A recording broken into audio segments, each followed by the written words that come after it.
Hey everybody, welcome to Hear Us Out. I'm Patrick, And I'm Paul. and we're going to talk about the most interesting non-human characters in movies. And when we say non-human, unfortunately, folks, for all you dog lovers and alien lovers out there, we might do a separate video on them. When we say non-human this time, we're talking about your robots, your synthetics, your cyborgs, your AIs, essentially all of those non-human created by human usually. They can be created by aliens. But yeah, think of your robotic friends, or if you have your smartphone in the room, the AI that's currently listening to you. Hey Google. Exactly. Go careful. So Paul, I'm gonna kick us off with one that we mentioned in a recent video that makes the thumbnail for this every time, no matter what thumbnail we use, I'd say, and that is Roy Batty from Blade Runner, because it's going to be one of the first answers given. Probably the greatest speech given by a non-human character in the history of cinema. His Tears in the Rain speech. I think everybody absolutely loves that. But also, and I won't go into it in depth, the reason I'm bringing this one up first, Paul, is because we did it in another recent video, and anybody wants to go and watch that, it'll be linked above. I think what makes Rutger Hauer's character so compelling and so interesting, number one, they're kind of played as the villain, and villains are inherently interesting.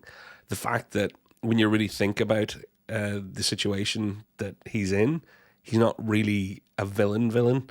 He's somebody who's trying to find out, he's trying to meet his own God and ask, why do I get such a limited time? I'm your creation. Why would you give me such a shitty run and make me be a killing machine while I'm at it? Try to survive, yeah. There's the essence of what makes non-human characters interesting quite often comes from why were they created, how were they created, and what limitations or non-limitations are put on them. And I think this is a good place to start this conversation. I think so, yeah. Rob Batter is an interesting choice for interesting kind of a non-human, robot character. Because, I think he's... There's a bit of kind of he's, what is it called, when you look at something and it just seems a little bit human but it's not human. What's it called again? The Uncanny Valley. Yeah, he's got a bit of Uncanny Valley to him because he is human looking, and his wants and stuff like that are so close to human need and human wants and stuff like that. Obviously, we would like to figure out how to survive longer and stuff like that. But it's the level in which he doesn't have understanding of human life, as in because he isn't human, he doesn't value it as much as we do. So that's the kind of little bit of a skewerty to him where it's just like, yeah, I get where he's coming from, but I can't get on board.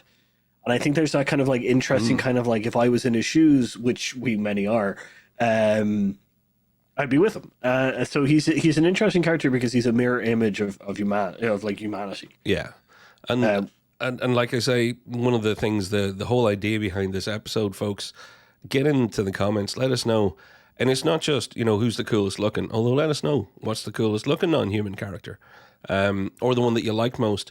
It's that most interesting, which is it's so hard and so unquantifiable that it makes for a good discussion. And I think particularly with humanoid representations, we'll be talking about other artificial intelligence and robots and other stuff that don't look as human, but you just nailed it.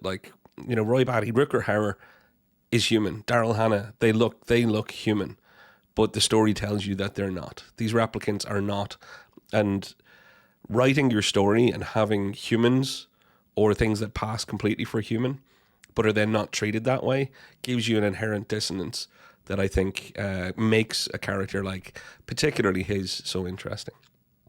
I think, well, that's an interesting fact. I think there's always an inherent, for an audience member to see something that looks human, but then we are informed that it's not. I think there's always a kind of weird, kind of we're trying to resolve that distinction. We're trying to consider, because there's other characters on this list that are definitely human. They look like human. They're meant to be like human. But personality-wise, they're less human than even Roy is. kind of thing. Well, you got anybody in mind? Oh, well, like, oh God, I'd say, is it Kane? Kane from the first Aliens. He's probably a really, really good. Yeah. He's a really good example because he looks like human, very much so. In so fact that you aren't informed that he isn't for quite a while, so you just assume that he's a human. Yeah. And then when you find out that he's not, you're taken back, and you suddenly realize like it's a really good character trait because it means that you rewind the entire movie in your head and you kind of go, oh, okay, so that's why maybe he did the things that he did, kind of thing. But it's an interesting difference because with Roy Batty, we're told immediately that he is a replicant, whereas Kane, we're not.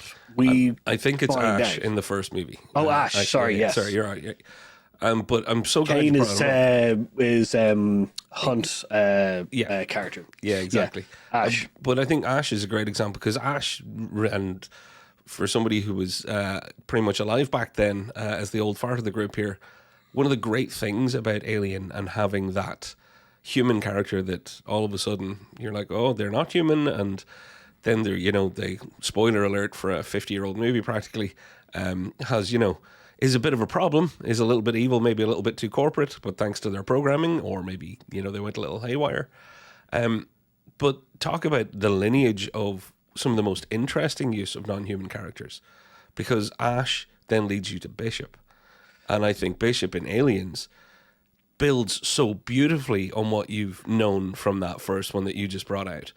And, Bishop is obviously on my list here, Paul. I have my few little throwaway notes. I knew Bishop would make yours. I figured Ash might too. Because there is no better way to build character than to have somebody initially be disliked by your protagonist, and in the end, just humbly and sweetly be not only their confidant and, the one that gains their trust, but also their protector and one of the heroes of the piece, in such a beautiful way. Like, the Bishop story breaks my heart even thinking about it. It's such a flip, it's such a juxtaposition of the character, because you have a really nice, Ash has a really nice line at the end, which is like, I wish you luck. Like, he does a very human thing where he wishes Ripley, he tells Ripley the percentages of survival and then wishes her luck, kind of thing, which is a very human kind of trait, as in, like, I'm dying now because you killed me, so, like, I need to get my last laugh of kind of getting you this evil. It's like, oh, you might die. But Bishop has the opposite reaction, which is, for ages he is mistrusted because of the lineage, which is it's an amazing thing to do between characters. Specifically synthetics, humans immediately mistrusted, and then the last line of them is literally just like, you're only human, which is a very kind of jokey, kind of like humorous thing between people. The robots in the Alien franchises are incredible. They are incredibly done. Out of all of the robots, the android looking robots, they are one of the best done characters. Mostly because they're done in a way that, for my suggestion, would be that they aren't taken advantage of, that they're just characters. Yeah. And then they're synthetic second. That's why I really like. Yeah, and also it doesn't hurt. It's Ian Holm was Ash, I believe, and Lance Henriksen. Like, the caliber of actor that you've got to play these people. But the story that they're given. Also, Paul, a little bit of trivia for us, because I didn't think of this beforehand. I wonder, has any other franchise had the same relationship in there? We're talking non-human characters. This might be our first grandfathered non-human character, if you know what I mean, where there's a lineage to talk about. Other than, I guess, obviously we're going to end up hitting generational shifts in Terminator, because Terminator's bound to come up. I don't think, for me, I love Terminator, the original movie. I love Terminator 2. After that, I have many, many mixed feelings and much disappointments. The Terminator itself, as in a T-800, and Arnie's portrayal, which was brilliant for the movies, I don't think, I didn't initially put, you got a T-800 down as one of the most interesting characters. Brilliant character for the movie that they're in, but killing machine with a bit of reprogramming, and then the Terminator 2 kind of touch, which is often done of oh, well, maybe there's a little bit of humanity in there, or what is the robot trying? You know, it's the Peter Pan thing. What does it take to be a real boy? Or in his case, what does it take to be a real life massive biker? Oh, the Pinocchio. The Pinocchio. Sorry, what did I say? I probably said Peter Pan. Yeah, sorry, Pinocchio. Thank you. Yeah, I'm mixing up my P words again. I do think that there's something great there, but I didn't actually shortlist a T800. Did you? In the end, did you have one in mind? No, I didn't. The one that I did have was just the Skynet like overall kind of character, which is interesting in the sense that we never get to really interact with them, yet they're such an omnipresence throughout the entire series. Like, constantly talks about how evil they are and stuff like that. How they know how evil they are in the not caring, how Dispassionately unhuman, so. yeah, kind of thing. And it's an interesting kind of presence of a character that we never really get to interact with. I know in Salvation and then later on we kind of do. But in the original kind of, I guess, trilogy of Terminators, we never get to directly interact with Skynet, yet it is such a big character. Yes, it's consequentially, maybe the biggest, you know? It's the raison d'etre, it's the reason the whole thing is happening and being told. Which is such a difference to another AI character, which is Vicky from iRobot, which we get to interact a little bit, kind of thing, and it's the same coldness that we get later on. So she's not really an interesting character in the sense that she's an interesting character to do with the story, but overall as a synthetic or as a non, kind of, it feels very Skynet-y, kind of thing. So I wouldn't include them, but Skynet has become like the paradigm of, like, you know, AI kind of things. Oh, well, it's the byword now for the idea of the best way to protect us from ourselves is to remove us from the equation as well. I will say that the Skynet character is an interesting one to pick because you're right, omnipresent and absolutely most consequential. And I will say I've already talked about my disdain of the follow-up Terminator movies, but Skynet was better before they started trying to illustrate or show any visual or audio representation of Skynet. I think Skynet's one of those great concepts of here's an AI that's so smart. They talked about Skynet in such a personified way in the first two movies that you knew it was super intelligent computer. Essentially, it's an AI. But they refer to Skynet like not just it's a warhead or a missile. It's not like that. It's like, no, this thinking evil thing that, you know, started off being fine, but then became self-aware. Like that whole preamble where it says, you know, Skynet became self-aware, and you're like, that's personification. That's anthropomorphization in a different way. We enjoy watching characters like through synthetic characters that we personify our humanity upon them.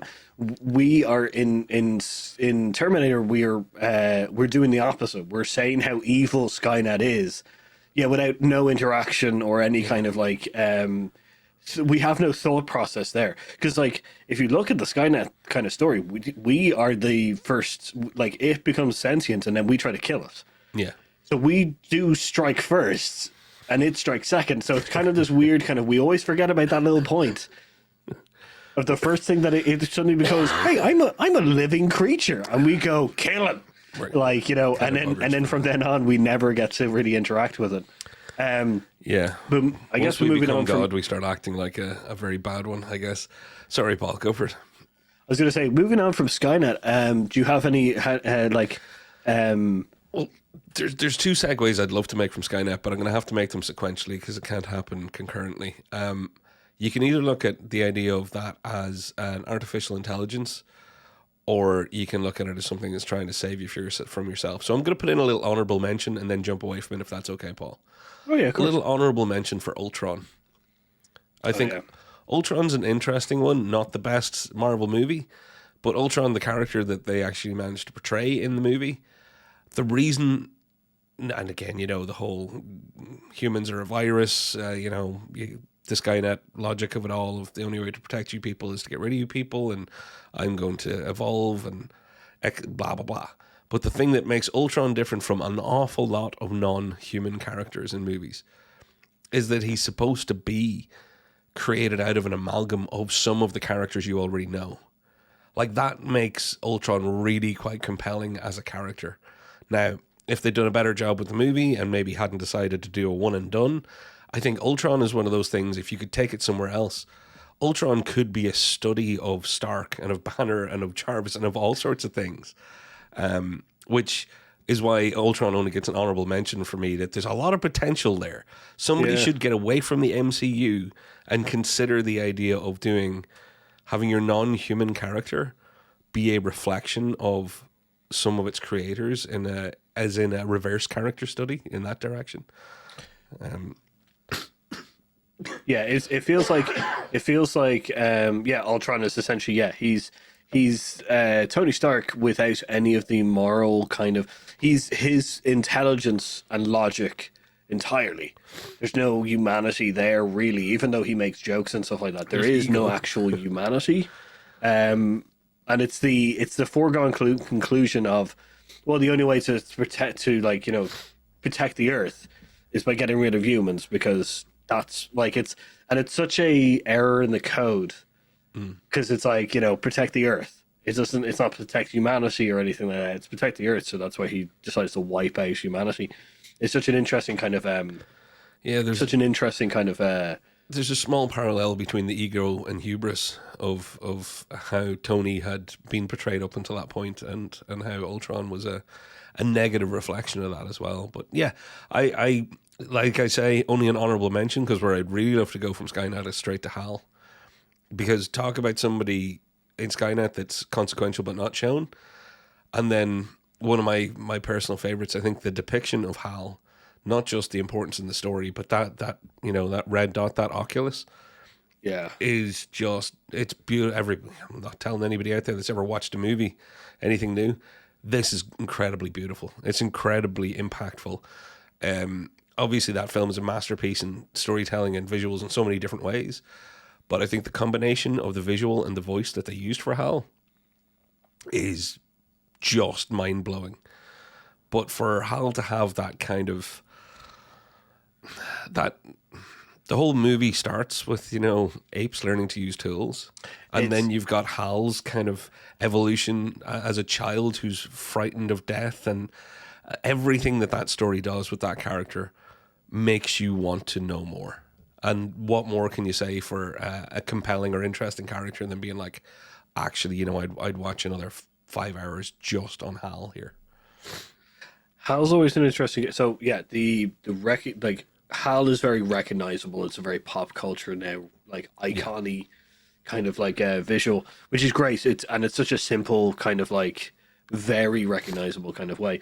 The character itself, is it feels like the start of like our recognizing ourselves within machines, and giving like, it's been the world over where we've always seemed to have given machines like a soul, kind of thing. We've always recognized them as kind of like, giving cars and boats and planes and everything like, names and stuff like that.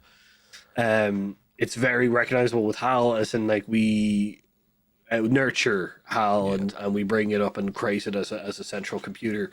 And then of course it's, but because it's a machine, and we've kind of like, put our humanity into it, when it starts doing stuff that's not kind of like within our control, it's immediately evil, which is it's a very weird thing to do, as in like, we're just like, it's like, as you say, it's like a child, and then suddenly like once it starts like, throwing its toys out of the pram, we're immediately just like, well, it's not my child.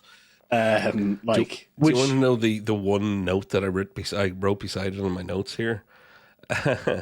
Self-awareness with a childlike need to please and fear, against a backdrop of the evolution and the nature of man. Because Hal, for me, is that what you've just described. It's in a movie that is allegorically covering so much about the evolution and nature of mankind, to have characters inside it be further reflections of that. God creates man, man becomes God, man creates Hal, and then Hal starts acting like a bit of a god, so man kills him. Like there's lots and lots of weird things in there. Works on so many levels. But to think that not only did Arthur C. Clarke write what he wrote when he wrote it, but for that movie to have been made the way it was by Kubrick and co. back then, people say, "Oh, 2001's overhyped." Really isn't, folks. It really, really isn't. No, it's not at all. Just with the HAL thing, I've got a couple more of kind of like our humanity put into things. So Finch, Oh yeah. yeah, Finch is a very childlike.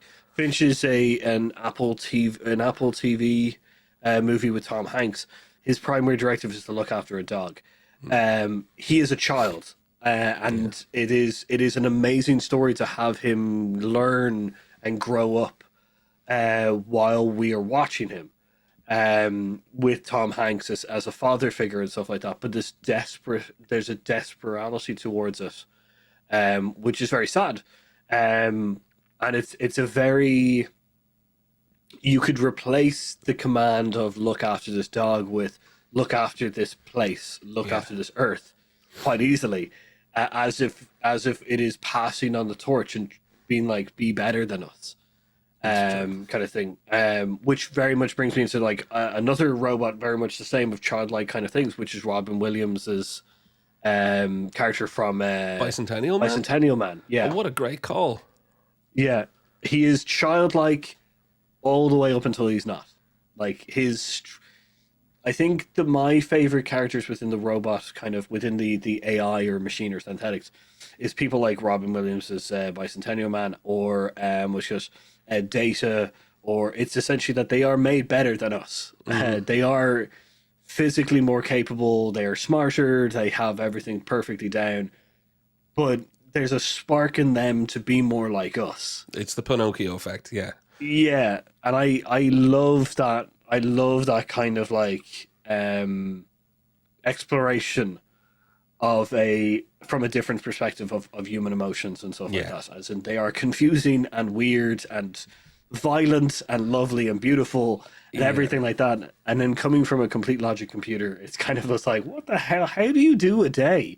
Like, and their near immortality or suggested immortality in a lot of cases makes their journey and makes that character more interesting inherently because of what they get to view and how they get to impact and what their lack of limitations will turn into a limitation.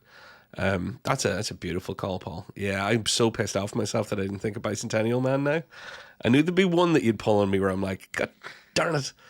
But the other interesting ones is just that the side characters in the Star Wars universe are so interesting as well, because they're such a race. They're always a presence and stuff like that. And we fall in love with so many of them, like BB-8 and R2-D2, C-3PO, K.S. or K2SO. Yeah. Like, so many of those kind of Star Wars ones are just great as well. I think it's, and this is weird, a lot of people in the comments are probably going to have brought up, a droid or two or something from Star Wars. I as much as I love R2-D2 and as much as I love C-3PO or K2SO, saying that they're the most interesting characters for me didn't really even cross my mind. And that's no slight on them. It's just they're always as part of a much bigger ensemble, to be fair. Yeah. Now, consequential characters, lovable characters, adorable, really well drawn, really well, as in really well visualized, really well voiced in most cases. So, yeah, it's strange that the one franchise that I think most people associate with, let's call them robots, for lack of a better, term, droids in their case. Yeah. They've never really taken the jump and gone, right, we're hanging an entire movie around one of these. So maybe someday the Star Wars universe will get there where one of your lead characters is actually a droid. Who knows? Yeah, it's not a sidekick because they're all sidekicks. So they're interesting, as you say, within the ensemble. Yeah. But talking about within the ensemble, Paul, Interstellar is one of those, it's one of the great sci-fi movies. There's no two ways about it. Obviously, I've mentioned before, I have one qualm with the all of a sudden, it's love is what connects everything, and that's how we're We're going to explain away everything. I know you've got some of your own qualms around how people talk to you about Interstellar at the time. There's a few good anecdotes on our channel. Everybody go back and find those videos. They're fun little Easter eggs for you. But it is undoubtedly sci-fi great. I love that movie. But what I left, I remember leaving the theater, and the thing that struck me, other than loving that movie and loving the score and loving everything about it, was I was like, wow, t.a.r.s and c.a.s.e, the robots that they had, holy crap, what a brilliant, like, we're into sci-fi. We have seen many efforts and renditions, everything from little trolleys with arms in like Silent Running to R2D2, Dusty Bin, whatever way you want to, Robbie the Robot way back in the good old days. But I was in love with the visual design and the audio design, as in the fact that they just gave a simple human charactered voice to something that they had made so visually interesting. And that's just the start of it, because between t.a.r.s and c.a.s.e, the fact that they then had these two, the audience knows these are two similar units, let's call them. But then to differentiate personality, they're even quipping, it's like that one talks more than I do. It's just that way, they are brilliantly made characters that have huge importance in the plot, huge importance in everything else. But more than that, you really friggin' care about them. You really, really do. By the end of the movie, you care what happens to them. And that's not always the case with these sort of, because they are not the protagonists. They are just part of a bigger ensemble cast in the case of that movie. But I think the interesting thing about them is that they become so familiar so quickly. Incredibly quickly. Within the, like, as in they just become part of the crew. That's it. They're just part of the crew. There's no kind of difference between them and, like, Matthew McConaughey or Anne Hathaway or anything like that. They're just part of the crew. And you do end up, I think, you do end up caring for them, because I do think that there's little humanity in them that makes you kind of like, I guess, it's essentially this, I think the kind of more sacrifice and heroism that seems to be indicative to them, even though it is commands. Yeah. Like, it's, Matthew McConaughey's just like, go get, like, go get her. And he, like, just immediately just goes, like, doesn't, like, argue or anything like that. And you're just like, that thing, like, t.a.r.s could get killed. Yeah. But that's the thing, is you're automatically, you're going, it can get killed, not destroyed or anything like that. It can get killed. Like the genius of those characters, and t.a.r.s in particular, is there's even dialogue in there to cover that, where it's like, we can't ask t.a.r.s to do that. And I think it's t.a.r.s that might even say, you don't have to ask me, I do what I'm told, sort of thing. There's multiple references to it, but because they're so quickly well-drawn characters, and particularly t.a.r.s, they are, like you say, they're like anybody else in the crew. But you're left with that kind of, how human, how advanced is this AI? Because they went with, again, a brilliant visual design, but such a compelling voice and such a compelling bit of voice acting, you feel, oh gosh, these things are human in a kind of a slave relationship, let's be honest, but in a companion relationship of, okay, these are obviously man-made, but you've got a humor setting, and it's like, what's your humor setting at? 100%. Okay, let's knock that down to 75. You're being too much of a smartass, which might seem mean, but the way it's written and the way it's played off, there's a real sense of, Nears makes no difference. These are people who are actually, droids in service of people. Which, when I think about it now like that, I'm a bit more, I feel a bit ickier about it all. But the characters are, I don't know if anybody will remember the other characters on the ship outside the main two cast of Anne Hathaway and Matthew McConaughey as much as they'll remember t.a.r.s or c.a.s.e. And that's saying quite a bit. Yeah, like, it is an interesting kind of, like, I like, I'll be honest with you, their introduction is quite cool, which makes them immediately, you don't get to see what they look like for ages until, like, the interrogation, and which is a really striking kind of introduction to them. Their voice is an interesting one because it's very compelling voice with humor and everything instilled into it, but it always seems like it's coming through a speaker. It always seems like it's coming through the radio and stuff like that, which I always think is a really good identifier.